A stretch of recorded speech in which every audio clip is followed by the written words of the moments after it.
Bom, dando continuação ao mandado ao habeas data, só lembrando também que além da finalidade, o habeas data ele tem uma natureza mista ou ambivalente de ação mandamental e de índole constitutiva. Por que ação mandamental? Porque vai determinar que a entidade governamental ou entidade de caráter público possa fazer a anotação, o acesso ou a retificação dos dados da pessoa do impetrante. E isso envolve uma ação de fazer. E isso pode justamente fazer o que? Constituição do direito do impetrante. E também é uma ação constitucional cível de rito sumário e que precisa necessariamente do esgotamento das vias administrativas. Como eu falei, o habeas data ele tem duas fases, a fase administrativa e a fase judicial. Primeiro esgota-se a fase administrativa para depois ir para a fase judicial. A legitimidade ativa é qualquer pessoa jurídica ou natural e o polo passivo, a legitimidade passiva, é entidade de caráter público ou entidade governamental que tenha os dados da pessoa do impetrante. Lembrando que é uma ação personalíssima e busca os dados da pessoa do impetrante. Dados de terceiro não comporta o mandado o habeas data. Dentro da lei 9507 de 97, é bom tomar alguns cuidados. Primeiramente, do artigo 2º ao 4º, ele vai trazer justamente a fase administrativa. E a partir do artigo 7º, a fase judicial. Então ele vai dizer o seguinte, no artigo 2º, o requerimento será o requerimento administrativo. Primeiro tem a fase administrativa, depois a fase judicial. O requerimento será apresentado ao órgão ou entidade depositária do registro ou do banco de dados e será deferido ou indeferido no prazo de 48 horas. Ok. Se a decisão vai ser comunicada ao requerente no prazo de 24 horas. Decisão em 48 horas e comunicação em 24. No artigo 3º, ao deferir o pedido, o depositário do registro ou do banco de dados marcará dia e hora para que o requerente tome conhecimento das infrações, das informações, perdão. Isso é o acesso. Fez o requerimento, foi deferido, acesso. No artigo 4º, constatada a inexatidão de qualquer dado a seu respeito, o interessado, em petição acompanhada de documentos comprobatórios, requererá a sua retificação. Ou seja, a retificação só vai ser possível, como fala o próprio artigo 4º no caput, se tiver acompanhado de documentos comprobatórios, porque se é alterar a informação, se é retificar, é corrigir, então vai ter que ter os documentos que correspondam a isso, a necessidade de retificação. No parágrafo 2º, ainda que não se constate a inexatidão do dado, se o interessado apresentar explicação ou contestação sobre o mesmo, justificando possível pendência sobre o fato objeto do dado, tal explicação será anotada no cadastro do interessado. Sobre tal dado está tendo uma discussão judicial no processo tombado sobre o número tal. Em processamento no tribunal tal, numa vara civil tal, tombado sobre o número tal. Então vai ter que ter um registro, uma anotação sobre o dado que está sendo questionado. A Constituição Federal ele não menciona de forma explícita a anotação, mas no artigo 4º, parágrafo 2º, ele diz que existe anotação. O que se pode interpretar é que a anotação seja uma espécie de retificação. Não está na Constituição, mas vale para o habeas data a anotação. Tanto que no artigo 7º ele vai dizer as hipóteses de cabimento do habeas data. Conceder-se habeas data, inciso 1, para assegurar o conhecimento de informações relativas à pessoa do impetrante, constante registro ou banco de dados de entidades governamentais ou de caráter público, para retificação de dados quando não se prefira fazê-lo por processo sigiloso judicial administrativo, e o inciso 3, que não tem explícito na Constituição, para anotação nos assentamentos do interessado de contestação ou explicação sobre dado verdadeiro, mais justificável que esteja sob pendência judicial ou amigável. Então, no artigo 7º da Lei Especial 9507/97 tem as hipóteses de cabimento de fato do habeas data, confirmando com a Constituição Federal no artigo 5º e 172, mas com a inserção explícita da anotação. Vai ser ajuizada a ação, lembrando que só vai ser ajuizada a ação depois de perpassada pela fase administrativa. Então o artigo 8º assim vai dizer: a petição inicial deverá preencher os requisitos processuais. Antes era no Código passado 282/286, hoje é o 319 seguintes.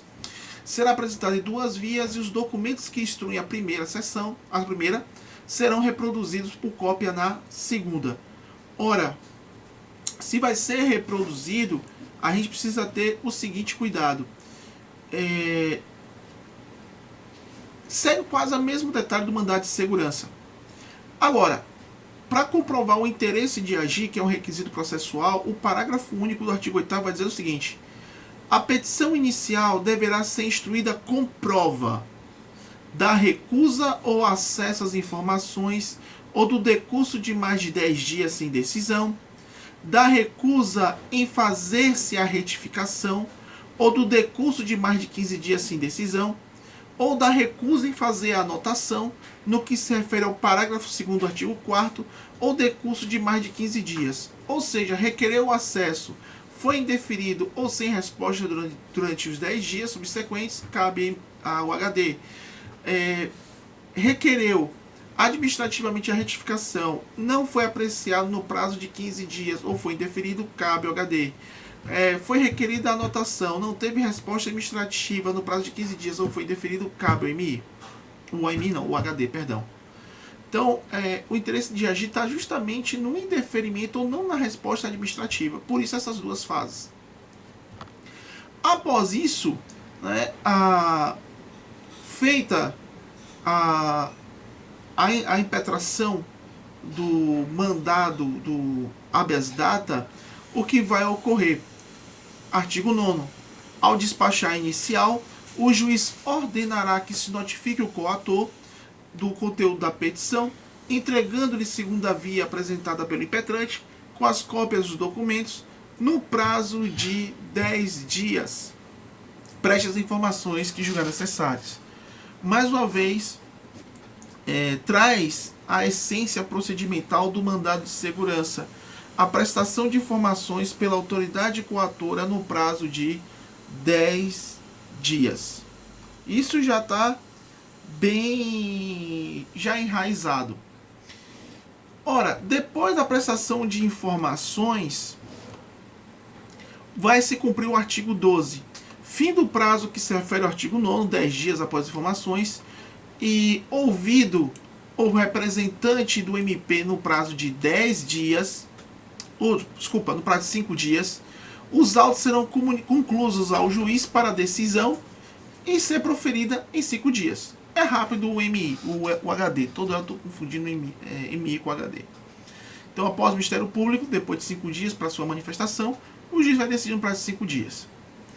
Bom, a sentença de mérito, a decisão de mérito, vai determinar que o juiz designe dia e horário da forma do artigo 13 para que o coator, para que o impetrado apresente ao impetrante as informações a seu respeito, no inciso 1, constante de registro ao banco de dados, ou no 2, apresente em juízo a prova da retificação ou da anotação feita nos assentamentos do impetrante. Lembrando que o objeto da ação é o acesso, retificação ou anotação dos dados. Tá? Se for a sentença, cabe apelação, obviamente. Mas alguns dados precisam ser mencionados quanto ao HD. Primeiro, tanto a fase judicial como a fase administrativa, elas serão gratuitas. Na Constituição é muito claro que o habeas corpus e o habeas data e as ações referentes ao exercício da cidadania, elas são gratuitas. No próprio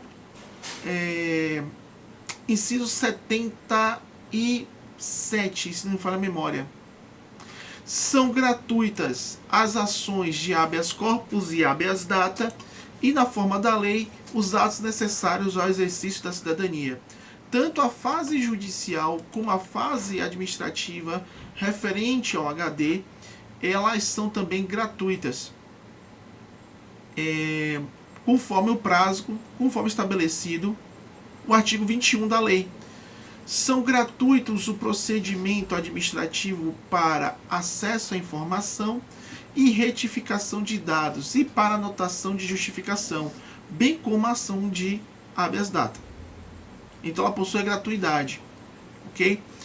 Outro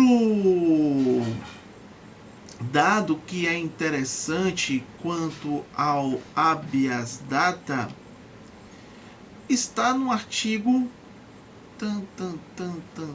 deixa eu achar ele aqui. Eu não sei se eu vou conseguir achar. Aqui, o artigo 18. Lembra que foi falado que cabe novamente o mandado de junção quando ele foi indeferido por ausência, insuficiência probatória e pode ser ajuizado novamente com novas provas? No artigo 18, ele vai dizer o seguinte: o pedido de habeas data poderá ser renovado se a decisão denegatória não lhe houver apreciado o mérito. Aqui é não apreciado o mérito, a extinção do processo sem resolver o mérito. Pode-se renovar o HD. Só você fazer uma linha no tempo. Eu falei do artigo 6º, do parágrafo 6º da Lei do Mandado de Segurança, falei do mandado de injunção há pouco, e também falo agora, dentro dessa atribuição, né, de extinção do processo sem resolver o mérito ou insuficiência probatória, a denegação do HD sem apreciação do mérito permite a sua renovação. Não é nenhuma outra ação, é o próprio HD. Então são informações importantes. E por último, né, o julgamento do habeas data compete a quem?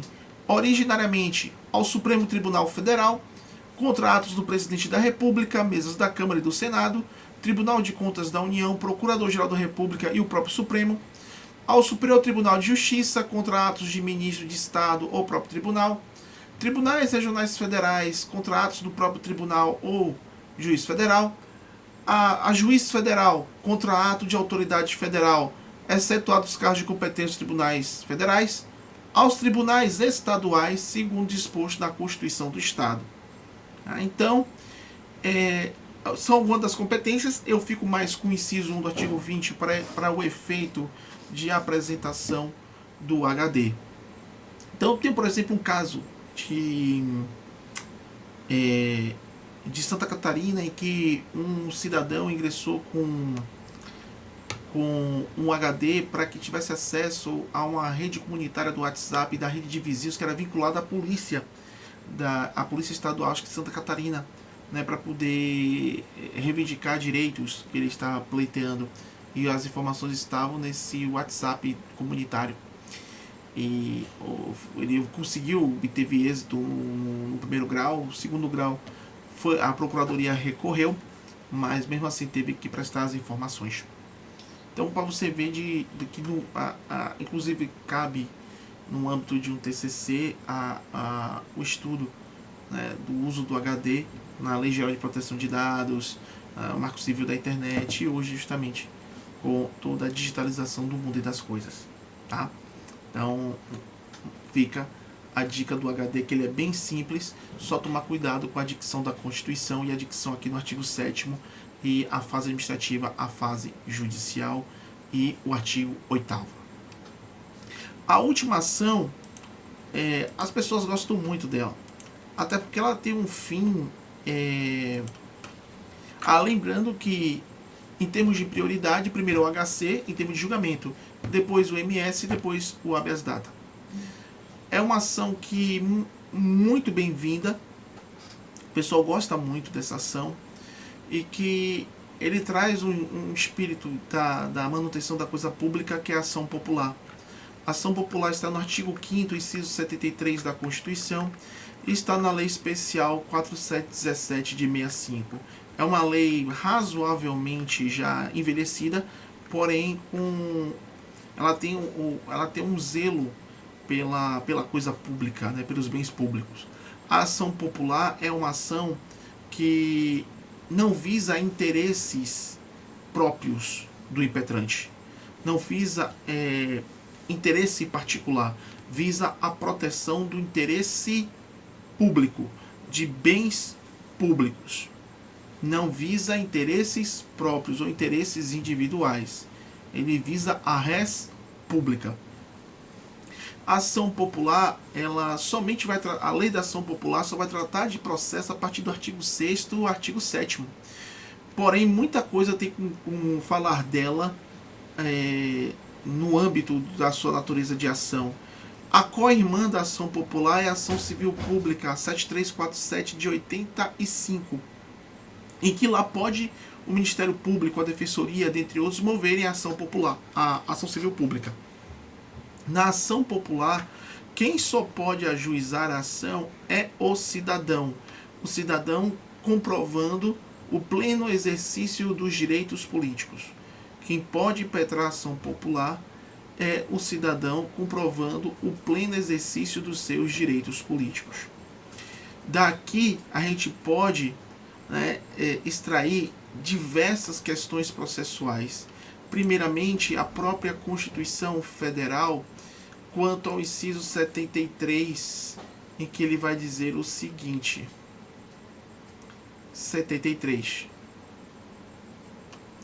Qualquer cidadão é parte legítima para propor ação popular que vise a anular ato lesivo ao patrimônio público ou entidade que o Estado participe, à moralidade administrativa, ao meio ambiente e ao patrimônio histórico e cultural, ficando o autor, salvo comprovada má-fé, isento de custas e do ônus da sucumbência. Primeira coisa, quem pode propor a legitimidade ativa, quem pode propor a ação popular? Qualquer cidadão, mas desde que esteja no pleno gozo dos seus direitos políticos. Se você observar a Lei 4717 de 65, a gente pode reparar que na Lei da Ação Popular, que ele fala da figura do cidadão, né? No próprio parágrafo 3º, você associa o artigo 5º, inciso 73, com o artigo 1º, conjuntamente no parágrafo 3º da Lei da Ação Popular, que a prova da cidadania para ingresso em juízo será feita com título eleitoral ou um documento que a ele corresponda. Então não é qualquer sujeito, é o cidadão que comprove em juízo que esteja no gozo, no exercício dos seus direitos políticos. Isso quer dizer que somente o cidadão, nessa condição, pode propor ação popular. Logo, não pode propor ação popular. Isso é fundamental. Não pode propor ação popular. Primeiro, o Ministério Público não pode propor ação popular. Ele pode propor ação civil pública, mas não pode propor ação popular. A pessoa jurídica não pode propor ação popular. O MP, a pessoa jurídica. O estrangeiro não pode propor ação popular. Não pode propor ação popular. Também há o indivíduo, né, que está restrito do exercício dos direitos políticos. Então, quem está restrito dos seus direitos políticos não pode ser autor da ação popular, pessoa jurídica não pode, MP também não pode o estrangeiro. Tá? Então, quem tiver seus direitos políticos suspensos, né, ou teve a perda dos direitos políticos, não pode exercer. Por exemplo, alguém que teve condenação na seara de improbidade administrativa tem a perda dos direitos políticos, aí não pode ajuizar a ação popular. Então é a primeira parte, né, da Constituição. Então você associa o cidadão com o artigo 1º da Lei da Ação Popular com o parágrafo 3º da comprovação do exercício dos direitos políticos. Qualquer cidadão é parte legítima da proporção popular que vise anular ato lesivo ao patrimônio público ou entidade que o Estado participe.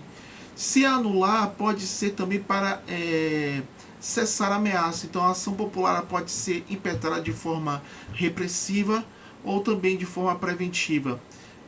ato lesivo só aos bens coletivos aqui, tá? Não tem nenhum interesse aqui individual. Ao patrimônio público ou entidade que o Estado participe, à moralidade administrativa, ao meio ambiente e ao patrimônio histórico e cultural. Ficando o autor, salvo comprovada má-fé, isento de custas judiciais e danos da sucumbência. Quem vai ajuizar a ação popular vai ter um interesse público, nunca vai ter interesse individual, até pela própria natureza da ação. E, obviamente, né, para não ser utilizada a ação popular de forma equivocada ou até de forma dolosa, maliciosa, exige-se que o autor popular esteja de boa fé. Só vai, e sendo de boa fé, obviamente, pelo caráter geral da ação popular, ele fica isento da sucumbência e das custas judiciais. Porém, se for constatada, se for comprovada a má-fé, ele vai pagar as custas e vai pagar a sucumbência. Mas não é qualquer má-fé, é a má-fé comprovada nos autos. A regra é que o autor popular não pague as custas nem a sucumbência, salvo a comprovação da má-fé. Então é a primeira parte da ação popular que é extremamente importante. Daí a gente pode extrair algumas coisas. Quem pode ocupar a legitimidade passiva em sede de ação popular? O Ministério Público pode auxiliar o autor popular? Como é que fica a decisão judicial? Bom, a gente pode verificar no próprio artigo 6º da Lei da Ação Popular, o artigo 6º. Deixa eu achar aqui. No artigo 6º da Lei da Ação Popular, ele vai dizer, aí vem a legitimidade passiva. A ação será proposta contra as pessoas públicas ou privadas ou entidades referidas no artigo 1º, contra autoridades, funcionários, administradores que houverem autorizado, aprovado, retificado ou praticado ato impugnado, ou que por omissas lhe tiverem dado oportunidade à lesão ou contra os beneficiários diretos do mesmo. Ou seja, uma ONG ou um administrador, um gestor público, eles podem sofrer ação popular, tá? Porque lesa o patrimônio público. Porque o artigo 1º ele só fala que questão patrimonial, é muito mais pesado que na Constituição. Qualquer cidadão será parte legítima para pleitear a anulação ou a declaração de nulidade de atos lesivos ao patrimônio da União, Distrito Federal, municípios e estados, de entidades autárquicas, sociedade de economia mista, sociedade de multa de seguro, nas quais a União represente os segurados ausentes de empresas públicas, de serviços sociais autônomos, instituições ou fundações de cuja criação ou custeio o Tesouro Público haja concorrido ou concorra com mais de 50% do patrimônio da receita ânua, das empresas incorporadas do patrimônio da União, Distrito Federal, estados e municípios, ou de qualquer pessoa jurídica ou entidade supervisionada pelos cofres públicos. Ou seja, fere os bens jurídicos, né, coletivos do artigo 5º, inciso 73, mas também ao erário público no artigo 1º, não esquecer disso. Então, qualquer aquele agente que participe direto ou indiretamente estará envolvido na ação popular, o que coloque também a condenação dos réus, se for o caso, a fazer uma decisão condenatória, né, de pagar pela lesão, pelo lesão ao erário. Então o artigo 6º ele já define no caput quais são os agentes. O Ministério Público sim acompanhará o autor popular, mas ele não é legítimo. Lembre disso, o Ministério Público ele não pode propor ação popular. Por isso, o parágrafo 4º e o parágrafo 5º do artigo 6º. O Ministério Público acompanhará a ação, cabendo-lhe apressar a produção de prova e promover a responsabilidade, civil ou criminal, dos que nela incidirem, sendo-lhe vedado, em qualquer hipótese, assumir a defesa do ato impugnado ou de seus autores. Ele pode auxiliar no processo, mas ele não ajuiza a ação popular. E o parágrafo 5º é facultado, né, a qualquer cidadão habilitar-se como litisconsorte ou assistente do autor da ação popular. Então, o artigo 6º caput, vinculado também ao parágrafo 4º e 5º, determina também a participação do Ministério Público, mas não ajuizando a ação, mas apressando-lhe documentos, né, fazendo dentro da sua atuação constitucional, né, auxiliar o autor popular na designação da ação popular. Ok? Então a gente se vê depois na continuidade.